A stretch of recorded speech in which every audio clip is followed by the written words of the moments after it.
Stories about both of you.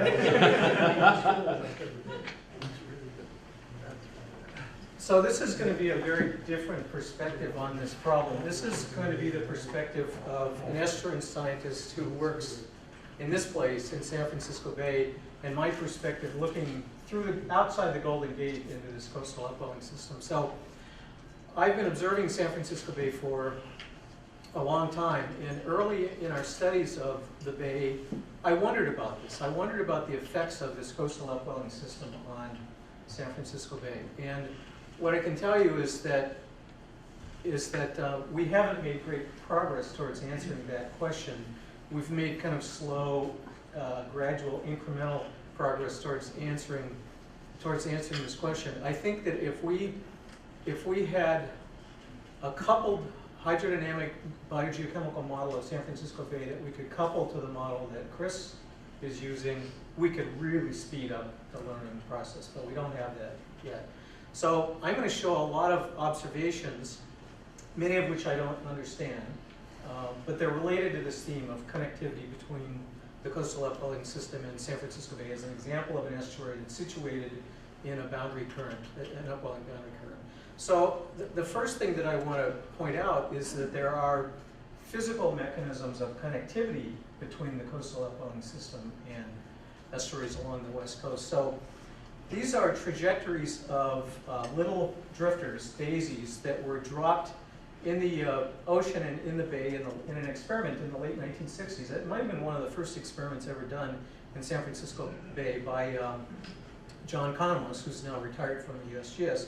So the experiment was he flew along the coastline here and dropped these daisies that have a weight on them, and they would sink to the bottom.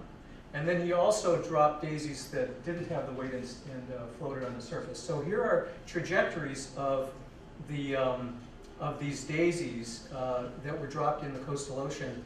And the way this worked was these little daisies had a printed message on them that said, if you find these on the shore, call this telephone number and tell us where and when you found it, and you'll receive your reward, which in the late 1960s was 50 cents.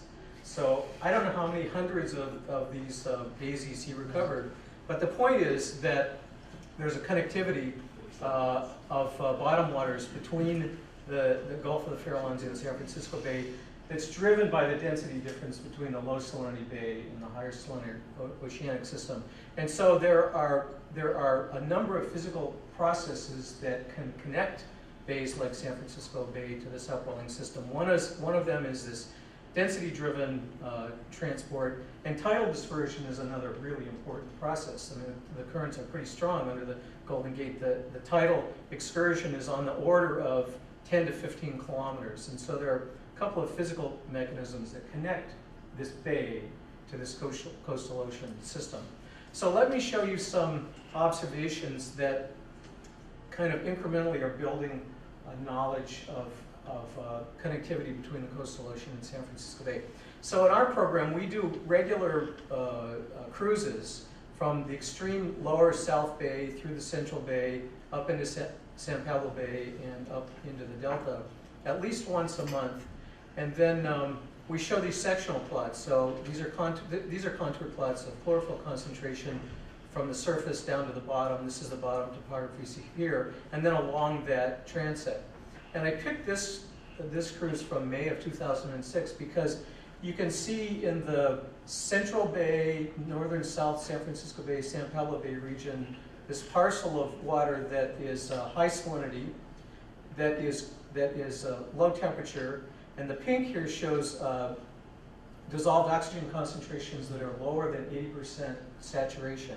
So this looks to me like an intrusion of recently upwelled water into the bay, and going a substantial distance. I mean, this distance is at least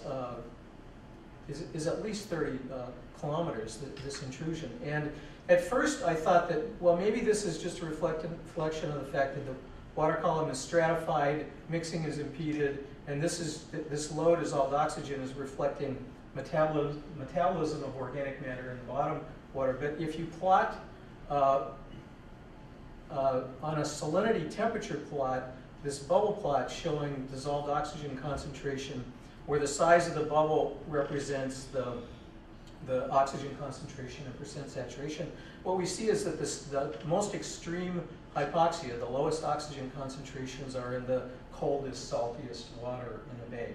So I would love to know what drives these events. I mean, we see these every year. I would love to know what drives these. So Chris was talking about the depth of the source water. I'd love to know what depth this represents in the upwelling system, and what are the processes that drive these intrusions into the bay. Is this a wind-driven thing? Is this a density-driven thing? And they happen on neap tides, so I think that they accelerate on the neap tides when the water column is stratified.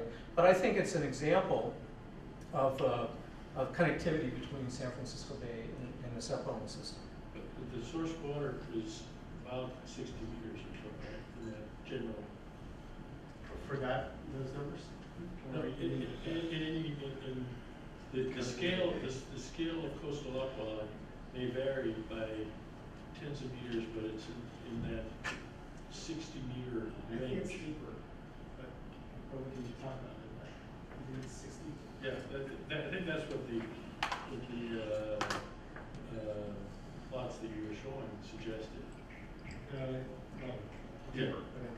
So it's possible that source water deeper than 60 meters has been. We're having a conversation. Yeah, that's good. That's the point. Jim, what's the difference between the smallest and the biggest surface?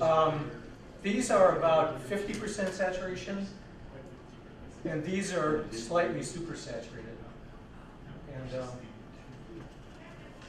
as far as I know, the only direct measurements of connectivity between the bay and the ocean were these measurements that were made by Mark Stacy and a couple of his graduate students. And you know, this is a logistically really tough problem to measure fluxes of anything underneath the Golden Gate that's deep, physically active.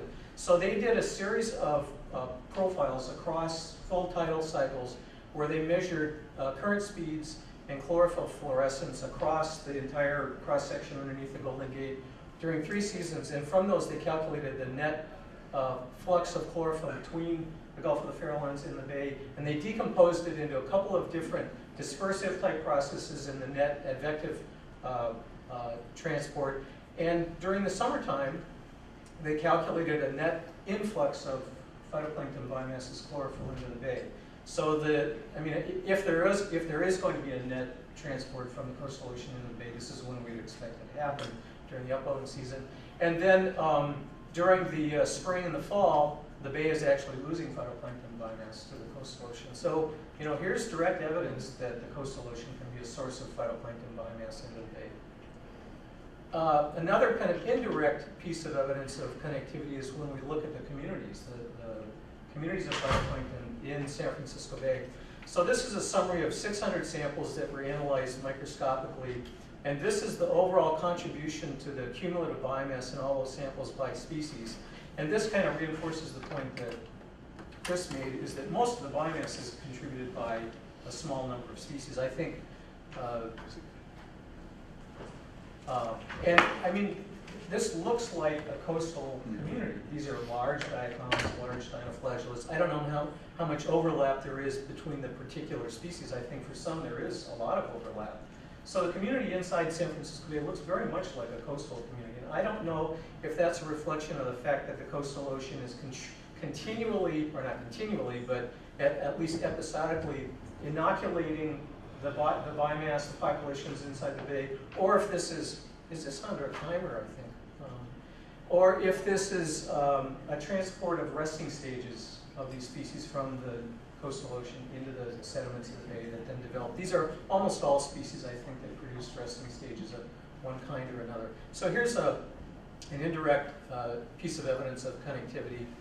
And in the 35 years that I've been sampling in the bay, I've never seen a dinoflagellate red tide in San Francisco Bay except this one in September of 2004. And those of you who work in Monterey Bay know that this was a very unusual August and September.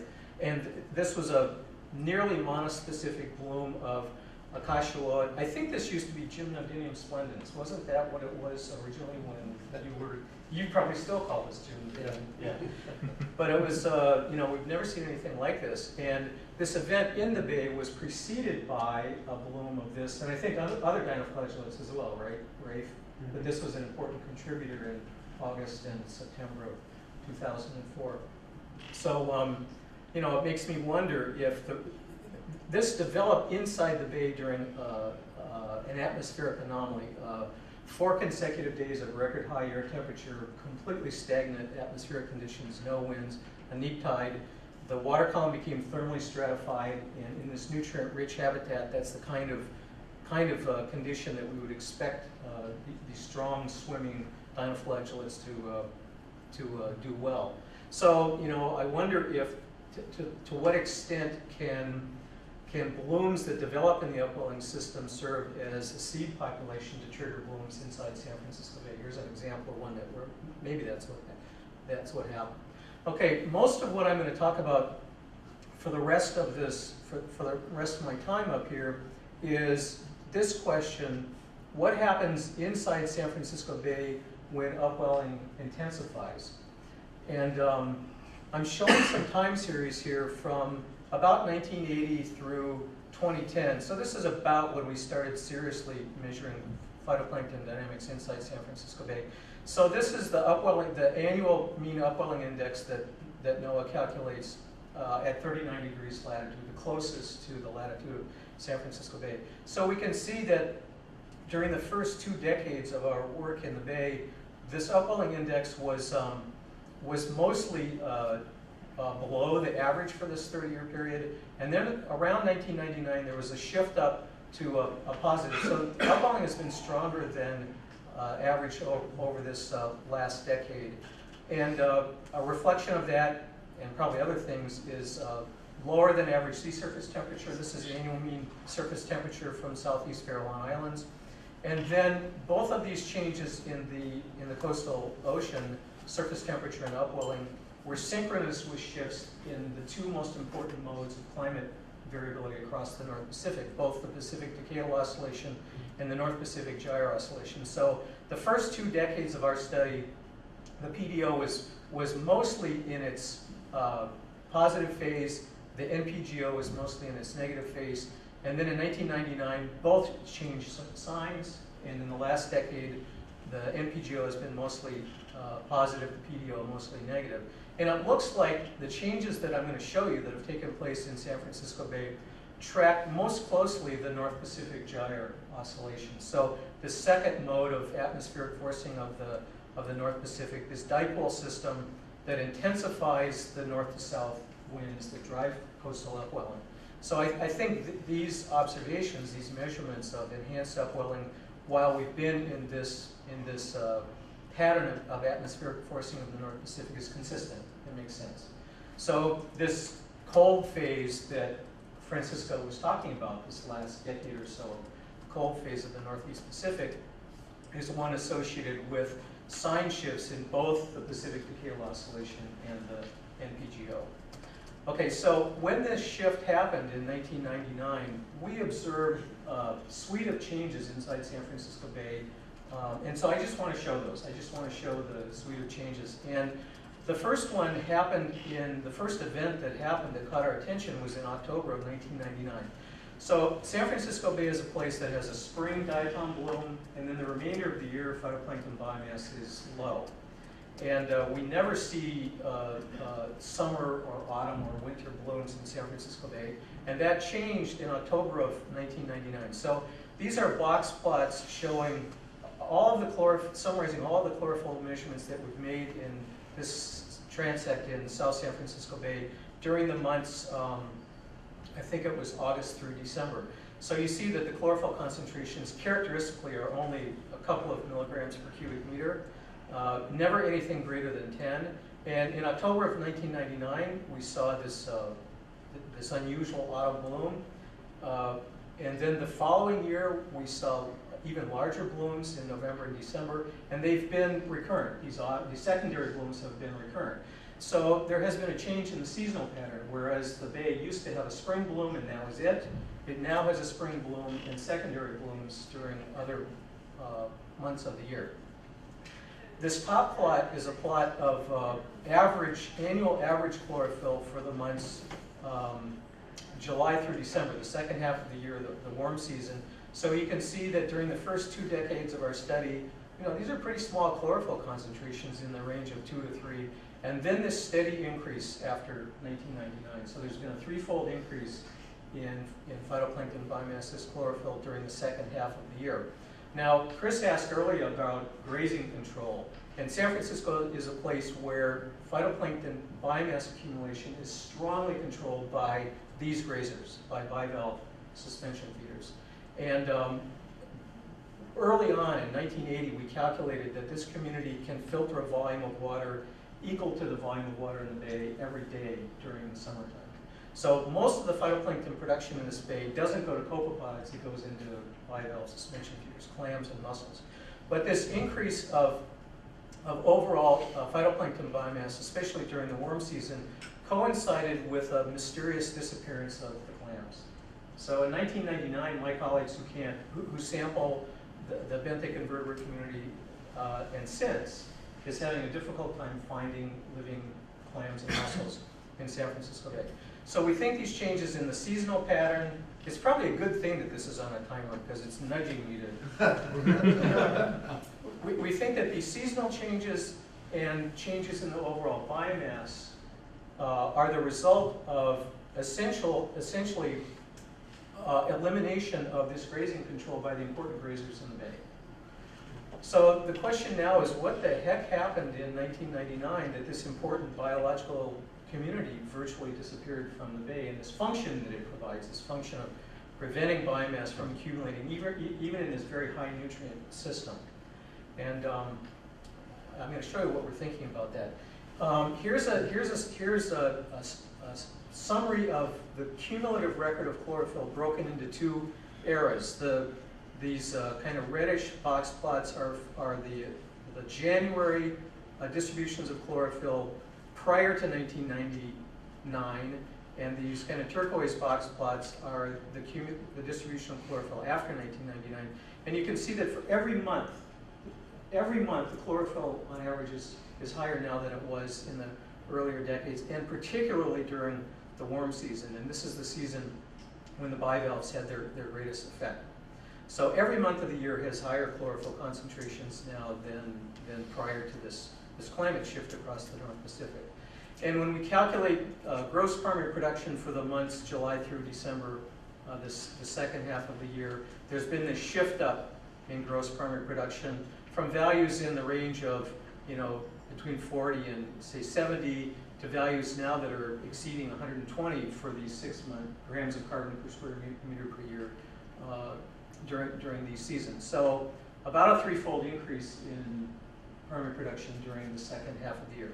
So big changes in seasonal timing, in overall biomass, and in primary production calculated from chlorophyll concentrations.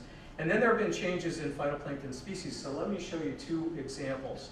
So these are plots where on the y-axis we're looking at variability in space, from San Pablo Bay to the Central Bay, the closest to the coastal ocean, down to South Bay, and time from 1992 through 2011. And each of these dots represents the time and location where we collected a sample and analyzed it by microscopy. And so here's an example of the apparent replacement of one phototrophic dinoflagellate by another one. So during the period 1992 through, it looks like about 2000, oxytocin was commonly found in the community. It hasn't been found since early 2002. And this species, Polycricos, we never saw in the past. We never saw prior to 1999. And now this is the species, this is one of the common components of the community of heterotrophic dinoflagellates. I have no idea what this means. I have no idea. I don't know anything about the biogeography or physiological ecology of these species. Maybe somebody here has got some clues about what this means. But the pattern of change, I think, is is pretty strong. And then in terms of the diatom community, prior to 1999, Thalassocyra rotula was the #1 component of biomass in terms of its biovolume contribution to the total community. And that species is still present, but not to the extent that it was before about 1999. And prior to 1999, we never saw this centric diatom, this species of Thalassocyra, and now it's commonly found. And again, I have no idea what this means. But the synchrony in all of these changes of seasonal patterns, overall biomass, primary production, and communities suggests that the phytoplankton is telling us about big changes in the ecology of San Francisco Bay. And these changes that we detected in our research program by looking at the phytoplankton community appear to be a part of an even larger scale reorganization of biological communities inside San Francisco Bay. So this is a repeat of those panels that I showed you before of the 30-year time series of upwelling, surface temperature, and these two climate indices. On the left-hand side are panels of changing abundance or biomass of different biological communities inside San Francisco Bay. So here's our phytoplankton. This shows the shift up in overall mean chlorophyll concentration. And then these three panels here show results from a really valuable sampling program that the California Department of Fish and Game has, where every month they take bottom trawls across a network of sampling sites. So these are indices of the annual catch per unit effort in the marine parts of San Francisco Bay of demersal fish. So this is 5 different species of demersal fish, like including English sole.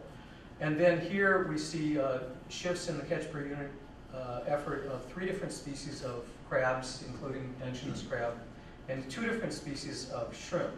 And in all of these communities, what we see is that the first 2 decades of the sampling program, the annual mean catch per unit effort of these demersal fish, crabs, and shrimp were below the long-term mean, and for most of the years after 1999, higher than the long-term mean. So these changes that we first detected in the phytoplankton community appear to be part of a complete reorganization of biological communities inside San Francisco Bay that are synchronous with the shifts in the sign of the NPGO and the PDO. And the timing of these shifts and the magnitude of these shifts is especially, seems to track especially the NPGO, including this return to the negative phase in 2005 and 2006, and return to smaller than average abundances of demersal fish and crabs. So, you know, sometimes it's hard for us to see climate signals in biological records. This one seems to be unusually clean. And Jim, the PDO, as you said earlier, the PDO, the NPGO, and El Nino as well, have exactly the same character after 97, 98. So it's hard to distinguish, I would argue, which one of those is the climate character. Yeah, that's right. And you know, we've done some statistical modeling of population abundances of individual species, and then of these summaries of the community. There are some species that seem to track more closely the PDO, others seem to track more closely the NPGO. But if you do a principal component analysis on this community, the first principal component, you can explain almost 65% of the variation with the atmospheric forcing of the NPGO. So probably both of these are playing a role, but if you look before 97, 98, for example, there is no relation, right? That's right, yeah. So what does that mean? And so for the first time in, I don't know how long, it's like something really big came up and said, we're all gonna get in phase. Yeah. And, But I don't think we there's know something, what that, you know, there's something big happening Yeah. out there in the last decade or so. yeah. But we don't know what that is. I don't think. Yeah. So I'm just trying to figure out what the mechanism would be, because presumably the fish and the crab have got some sort of multi-year life cycle. So Yeah. how would it be that the signal Okay. would show up in the same? Yeah. So the key to that, I think the key to the answer to that question is that these are not adults that are moving in the bay. So these are the juvenile stages of demersal fish and crabs. So the adults are reproducing in the coastal ocean. They've got a pelagic larval stage. The juveniles then develop, settle at the bottom. They're the form that then migrates into the bay. So, you know, this period of stronger than what we've seen in the past coastal upwelling, presumably a period of higher coastal primary production. So one of the mechanisms could be just higher growth rate and survival rate of the pelagic larval stages during this era of high productivity, which is a mechanism that would produce more of these juvenile stages to migrate into the bays than we saw previously. Another mechanism could be, I don't know the life history of these marine animals, shift in their biogeographic distribution. As we've entered this cold phase, could it be that there are more adults at our latitude than there were previously? I don't know what the mechanisms could be. Or could it be a physical thing about these intrusions? Could there be a difference in the input of coastal water into the bay that was part of the...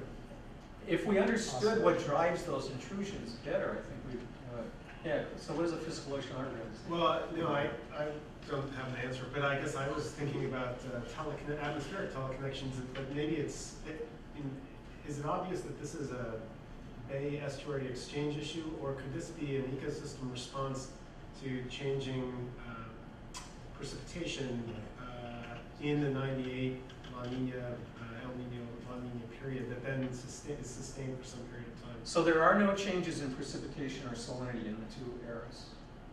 No changes in temperature within the bay, in the mean during those steps. But earlier you said that the phytoplankton, it had that tremendous grazing pressure prior to 2000 from the Pentanothorpula, Right. you know, the clam, and then they disappeared, and now you've got the phytoplankton blooming. So I think it's because of this. I think it's the trophic cascade. Okay, okay. So I think what happened is we increased the abundance of predators. Their predation on the herbivores led to the disappearance of the bivalves.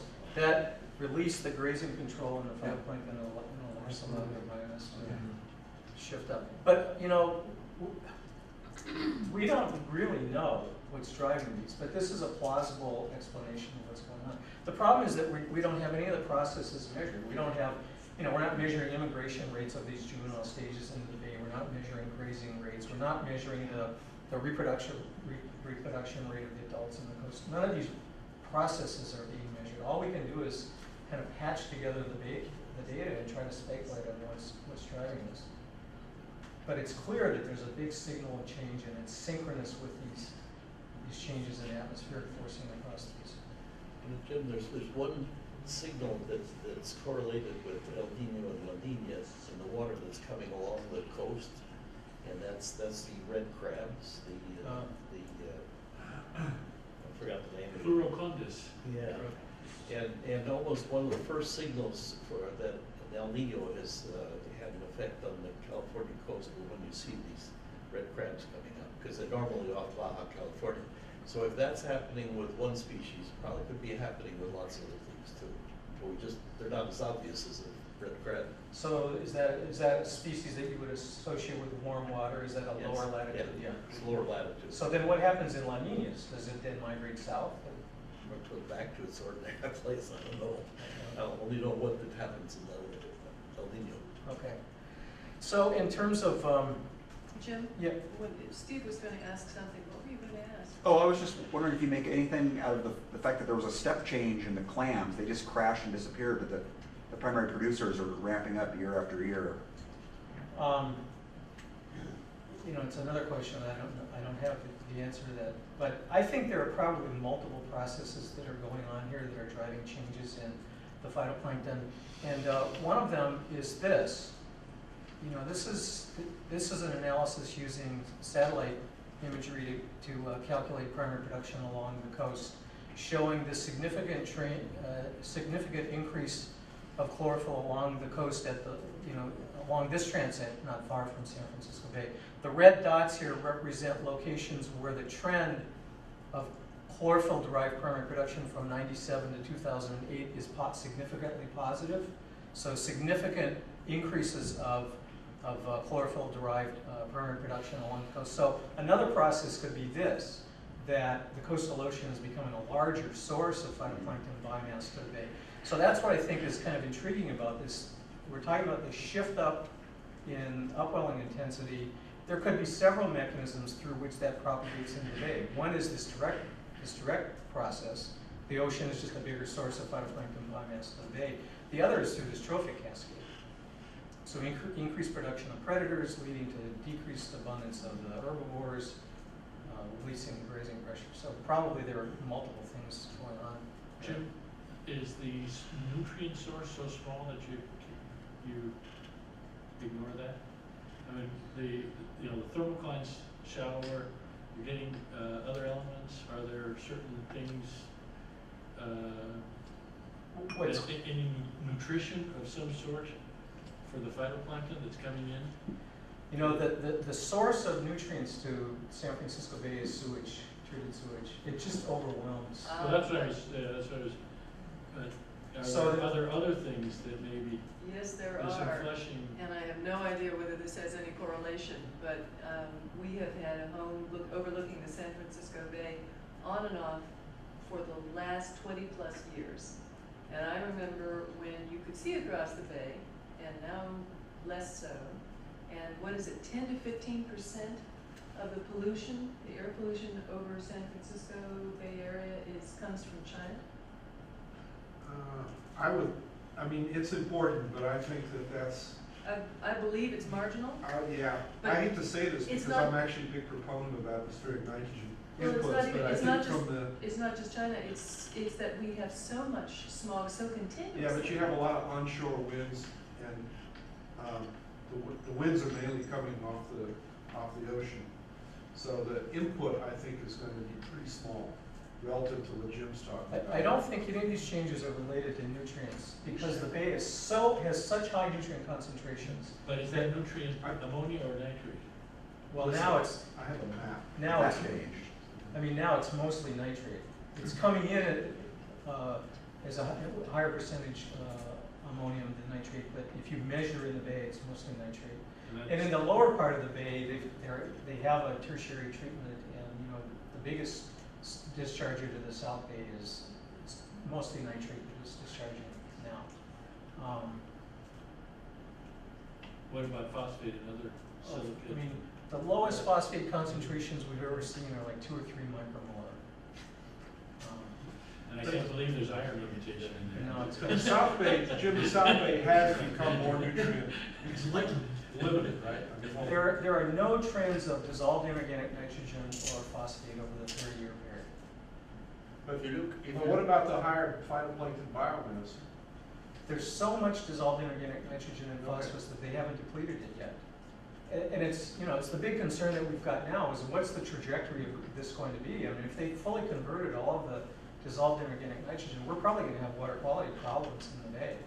So the local regulators and dischargers are getting really nervous about this these days. Do you see any trends or changes in Clear Lake?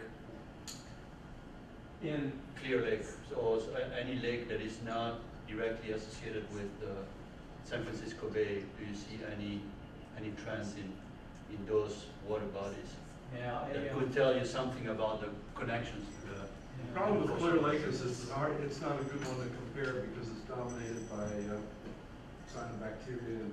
I'm thinking, is there anything that we could use as a control relative to? Control for atmospheric? Yeah, atmospheric versus oceanic or land-based. Well, we've concentration versus- done nitrogen and phosphorus budgets for the bay, and sewage is 96% of the nitrogen is sewage derived. So it overwhelms any potential atmospheric sources or runoff from the urban watershed. This is there's 6.5 million toilets connected to San Francisco Bay. Yeah, Ginger. So this may be sort of a philosophical question. So here you described this situation to us where we're watching the chlorophyll go up, right? Things have changed, but we're watching chlorophyll go up, which is basically what we're discussing doing with upwelling, right? And yet the chlorophylls keep going up as if you don't have this situation that we're hoping for where you put the phytoplankton there and all the predators and all the fish come. There's a different place in the curve, right? I mean, But he also showed that fish productivity is going. It is, well, it's just, yeah, it's not keeping up still. Well, I mean, I think that we don't have the information that we need to really answer your question because, so we've got this place where most of the primary production went into the benthic community. That's the way this place worked. That community of benthic filter feeders is gone. So that's leaving higher phytoplankton biomass, and as a result of that, higher production in the South Bay. But we don't know where that higher production is going. I mean, nobody is sampling the zooplankton in the bay. I mean, it would be wonderful. We could hypothesize that now that production in the pelagic food web is higher now than it was 10 years ago. We just don't have any idea if that's true or not. But if you piggyback on that question about that graph you showed before, where since 1998, shrimp have gone up, phytoplankton have gone up, fish have gone up. Yeah. Do you think there's a link there? I guess that's what you're asking. I'm just asking what can we learn from this relative to this question of having these, these situations where we're creating all this phytoplankton. Yeah. Well, one of the complications here is because the bay is so shallow, it's only 6 meters deep. We have to think of this as a couple benthic and pelagic system. Yes, of course. Whereas what the problem you guys are working on is a purely pelagic. It's a simpler problem because you don't have to deal with these messy benthic suspension feeders. So it is a different problem. And what would, presumably we wouldn't see any of this if the benthic suspension feeders didn't play such an important role here. But I'd love to know where the production is going now, and I don't. Where do they sample for? For the crabs, fish, and shrimp. No, for the clams, mussels that are no longer there. It's very sparse sampling, and it's But I mean, where did they do the sampling? in the South Bay below the San Mateo Bridge. So we don't have bay-wide sampling of the bivalve suspension feeders. It's a real hole in the data that are available for the bay. Jim, could you just go back to that slide on the This one one? the one that shows the clams going down. Yeah, that one. So it looks like it's like that decline, except for 1 year, was happening over, say, 10 years. Yep. Right, so how does that figure, or does that figure? Yeah. The decline started down. Well, I've always Oh, felt yeah, that the shift itself happened before the 97, 98. Yeah. And we just didn't see it. Yeah, I think I've had that sense myself. Sometime after 95, things Yeah. started changing. 95, 96 is where. Yeah. But then when you see the increases in the phytoplankton, in the fish and the shrimp, it seemed to be more of And abrupt. abrupt, yeah. Yeah. But I think it's confounded because you got the 97, 98 El Nino, which depresses everything, and you don't see the response until afterwards. Yeah. One of the big differences between, the two El Ninos, 82, 83, 97, 98 were about the same magnitude. But the bounce back from 97, 98 in Peru and other places was very quick. Hmm. It's like you had this huge El Nino Yeah. and nowhere near the same consequences of 82, 83. Yeah. John, in terms of your question, we need to put these numbers, these bivalve biomass numbers, in perspective in terms of the power of the bivalves to control the phytoplankton. And a biomass of 1 gram per square meter, that biomass yields a grazing rate that's sufficient to gain grazer control over the phytoplankton. So even at these low, as long as they're present at these biomass levels. So it's not a step function with number, but functionally it is. That's right. But I've got the same question. So we've got this apparent. I agree. This sure looks like something else preceded it. But then we've got, this is a binary thing. They're present and they're basically absent. But the chlorophyll is continuing to increase. So, one possibility is that there are other things going on, like the ocean is a bigger source. The other is that if you do a model and run it for a year, where you release the grazing pressure, at the end of that year, you're gonna end up at a higher biomass than you started. So every year that you run the model, you're starting with a higher initial biomass. So that could also yield a trend as well, but, you know, I don't know. Jim, with your chlorophyll increases, is that basically South Bay? This is San Pablo Bay. These data are only from the South Bay, but the same thing in San Pablo Bay, Central Bay, and If you decompose that into spring, summer, and fall, do you see any differences? I mean, what I'm getting at is basically that increase of the fall blooms, which weren't there before. so the spring blooms are larger, but not significantly larger. But it's these months. It's the fall ones, right? Well, you know, beginning in June or July. Yeah, Jim, we did a analysis of the 15-year satellite record for Central California. If you do the send slope on it, the fall is driving all the increase in chlorophyll. Yeah. But the rest of the months are neutral or sometimes even going down. So that's kind of consistent with this. But the explanation must be very different, though. The underlying process has got to be very different.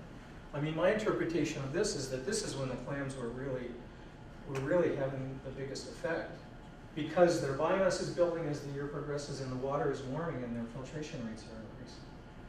So I think the reason why we're seeing, this is getting annoying. I think the reason why we're seeing higher biomass during these months is release of the grazing pressure.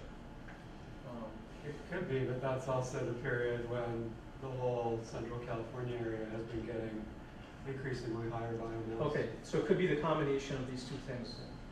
Those being the months that the ocean source is growing fastest. I think it's interesting that at lunch we were talking about, you know, how long would you have to wait once you manipulated something to know if you've changed it and if you wanted to stop it and go back and reverse it. I've seen some of this before, but thinking about, you know, you only know in hindsight where you were in these oscillations. That's right. If we started one of these big manipulations and it just happened to be in phase with, you know, positive increases anyway, you might think that you're doing something and you're really not, or vice versa. When I tell the story, I tell. Well, if you did something right, if you get this. A small area, yeah. I'm thinking, hey, you're gonna do it for 5, 10, 15 years and you're not taking into it, or if you don't take into account these oscillations. When I tell people this story, I tell them that a career is not long enough. Jim, I'm just thinking about Ricardo's suggestion, which is very good. How about using Lake Tahoe? Because it's big enough, it has this internal kind of, you know, I mean, in terms of looking at the large. Well, what would be the question? What would be the question? Well, you were talking about large scale climatic impacts and how they were changing. Yeah. I think in Tahoe there's a signal of a trend of warming, isn't there? Yeah, there's a trend of warming. And shifts in the community to smaller cells. And it's shifted, very generally. But is there anything that happened around, in particular around this period between 97 and 99? Tahoe was pretty sensitive though to changes in the, like the mixing depth and stuff like that, right? It does, yeah, that hasn't changed all that much. The clarity sort of hasn't been declining as rapidly since about 2000. And we do see a lot of smaller year diatoms over that same period. I think Monterey has changed just at the same time. Yeah, what I'm thinking is, how do I separate what is the influence from the coastal environment into the bay from what is kind of the land or atmospheric or whatever you want, really, climatic thing. Hot also has changed. And this makes me think that it perhaps is a coastal, because as Rafe said, you know, we see the same thing in Monterey. The upwelling seasonal species seem to not have changed from 97, 98, but the fall ones have. And in the upwelling season, you may be limited in the coastal environment. You know, if you upwell more, you may not get more production locally. You're kind of at a limit. If you crank up things higher, you're not gonna get any change. Yeah. But in the fall, you will, because things are actually not limited by dispersion. So when you lift that thermocline up in the coastal area, your near coastal productivity would go up.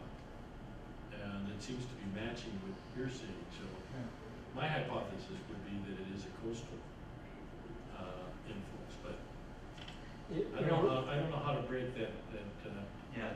The first thing that we did was to try to look at changes inside the bay or coupling to the landscape in the bay. And we can't see any signals. I mean, we've tried hard to find signals. So if you compare the overall mean water temperature in the bay before and after, and the eras before and after, they're not different.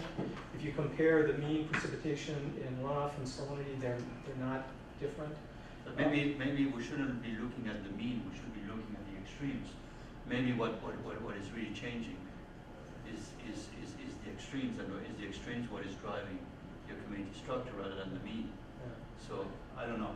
I'm just throwing ideas. So maybe. Well, we tried as hard as we could to find an internal explanation for these changes, and none of them held up as well as this explanation of changes in the There are stronger winds. But haven't you been invoking changes in the transparency? So here's another one. I mean, the sediment supply to San Francisco Bay is half now what it was in the 1950s because we retained a lot of sediments behind the dams. So one of the things that we looked at is trends of turbidity, and because light limitation plays an important role here.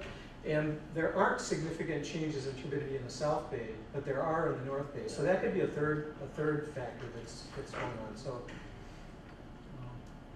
yeah. Has anybody noticed a similar dynamic in other estuarine systems like Willapa or Humboldt? Yeah, you know, I was thinking about Ricardo's, the perfect place to use as a control would be Tamales Bay, the next estuary up. But we just don't have the areas.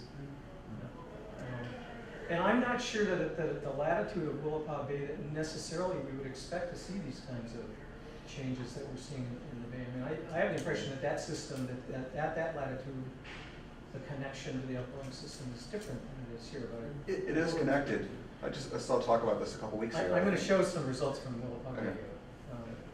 But I don't know the answer to that question, if there was a shift in any of this in Willapa Bay associated with this climate shift.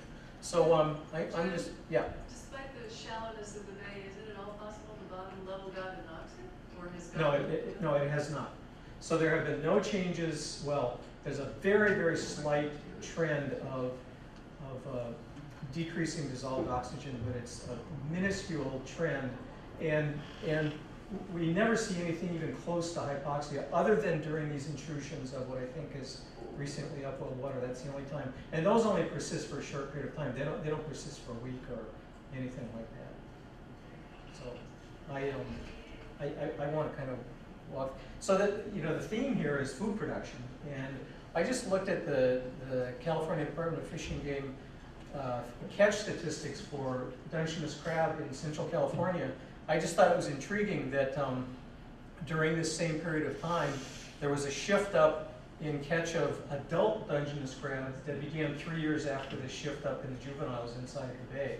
So I wonder if, you know, here's a connection between multi-decadal cycles of coastal permanent production of juvenile phases that use estuaries as a nursery, and then they migrate back to the ocean, mature as adults, and are available to be caught or to reproduce. So I thought this was kind of interesting. And the last, I think I've got 3 more slides here. This is about influences of the coastal upwelling system on estuaries. So the next estuary up is Tamales Bay, and probably you all know about this great study that lasted, I think 7 or 8 years by Steve Smith and Tim Hollabaugh, and Hans, I think you were involved in this at one point. Just a really great study. So it's a very detailed biogeochemical budget of Tamales Bay. So they came to these conclusions over a number of years. That Tamales Bay is it has a net ecosystem metabolism that's negative. That means that overall respiration is higher than permanent production. That implies that there's an external source of organic matter, And through a series of calculations, they deduced that half of that external source is terrigenous, and that terrigenous source turns over slowly. The other half is marine, and it turns over quickly. And presumably this is phytoplankton biomass produced in the upwelling system. That there's strong correlation at the seasonal scale between the variability of net metabolism and the upwelling index. So net metabolism is negative in the summertime, so it's respiring more than it's producing internally during the strong upwelling season. Again, consistent with the idea that it's importing oceanic phytoplankton, and that oceanic phytoplankton is contributing to the metabolism of Tomales Bay. And that's also true at the annual scale. So annual variability of net metabolism is correlated with the upwelling index. That is, it's more heterotrophic during years of strong upwelling. So all of these deductions from very careful set of measurements provide pretty compelling evidence that this estuary, its ecology, at least aspects of its energetics, are driven by exchanges or inputs of phytoplankton from the coastal upwelling system. And then I think along the coast, if we move further up to Willapa Bay, this is probably the place that we know the most about this coupling. So I just want to show you figures from two papers. So this is a paper that's 10 years old now, and these are results of time series of moorings near the mouth of Willapa Bay.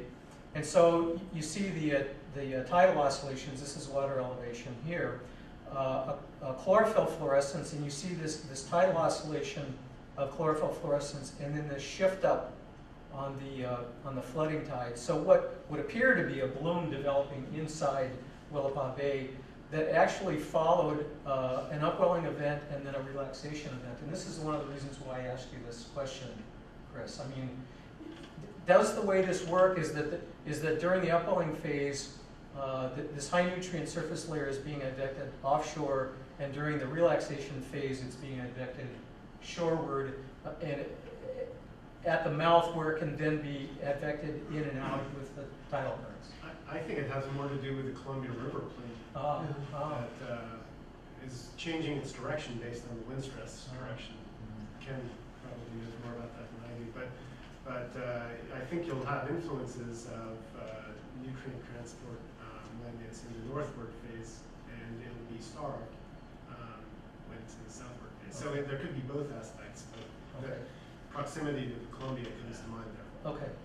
But that to me, at least the fluorescence plot itself seems to suggest to me that it's just advection, because it goes back to baseline every time that you have with the tide is moving in and out, in and out, in and out. But it's advection of biomass that gets higher and higher from day to day. Yeah, no, yeah, I agree.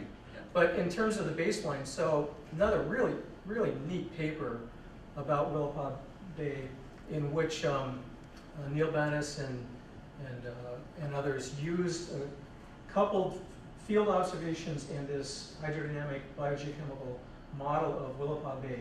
So they are interested in this. So if you read this paper, they say that 9% of U.S. commercial oysters are grown in Willapa Bay. I didn't know that. And oyster production in Willapa Bay is highest near the mouth. And Willapa Bay, like Tomales Bay, is a net importer of marine phytoplankton. And that oysters consume on each tidal cycle between 8 and 15% of the net supply of phytoplankton biomass. So one of the ways that they came to this conclusion was they ran this, I can't remember if it was a 2 or 3 dimensional hydrodynamic model, where as a boundary condition in the ocean, they have a tracer to represent high biomass of oceanic phytoplankton, and then they run a tidal scale model. So beginning at low slack, this color, I'm not very good at colors, I don't know what that color is, that's mostly oceanic, and these blue colors are depleted of oceanic phytoplankton.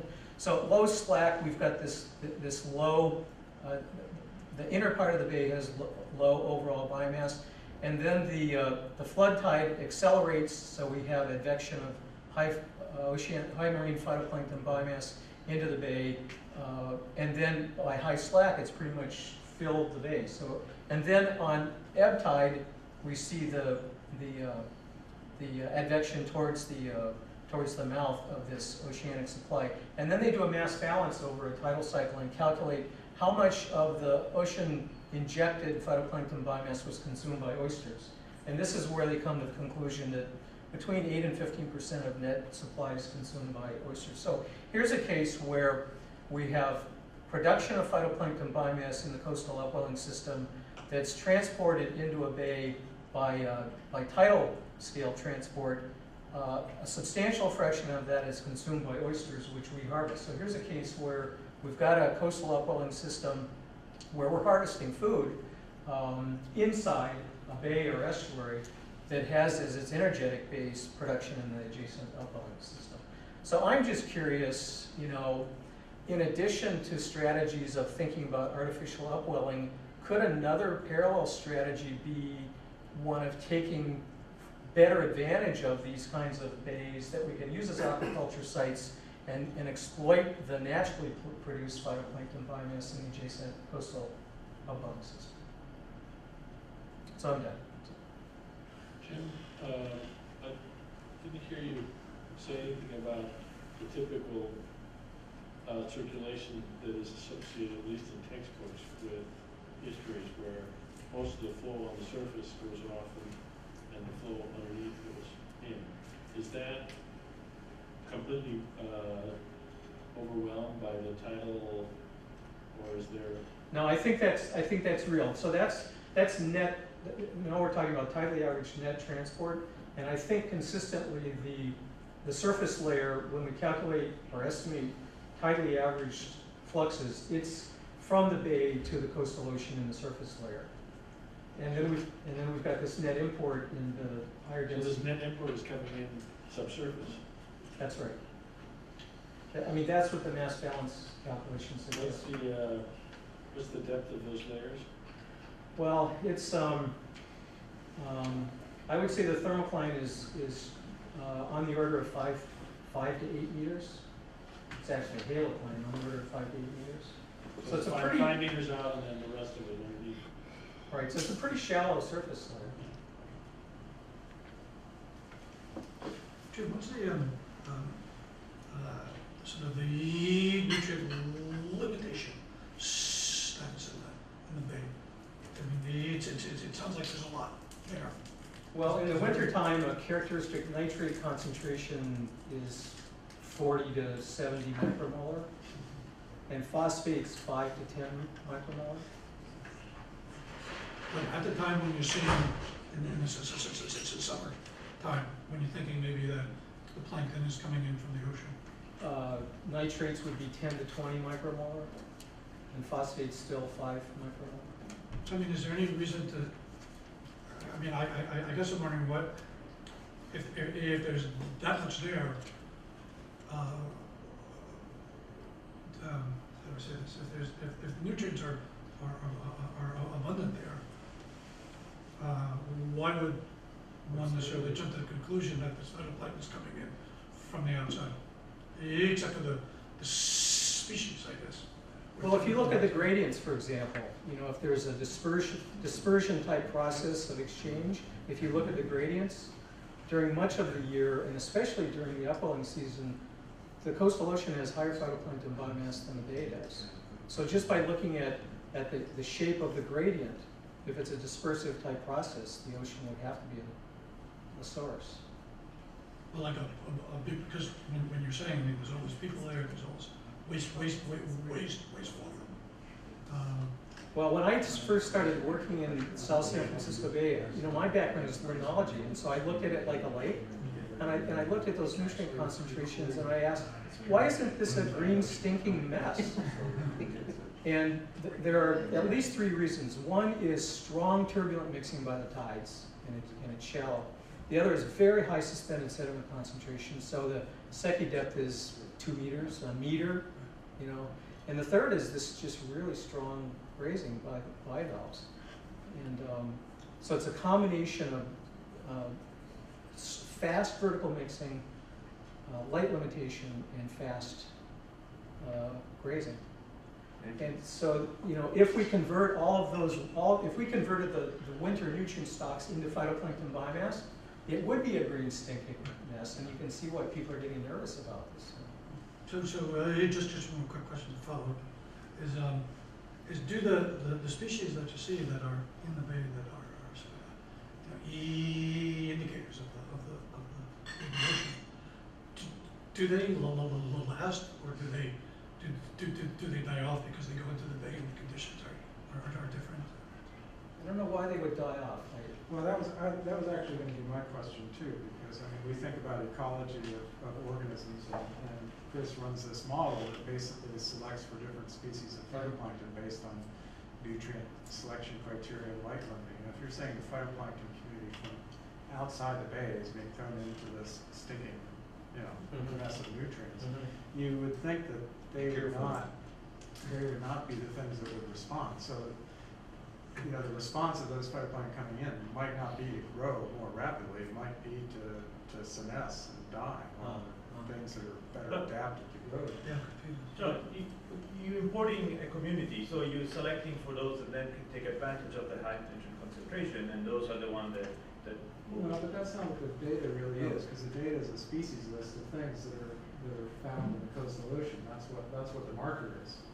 So that's sort of contradictory, because the list of species is something that's telling you it's coming from the coastal ocean, and yet you're seeing them in the bay.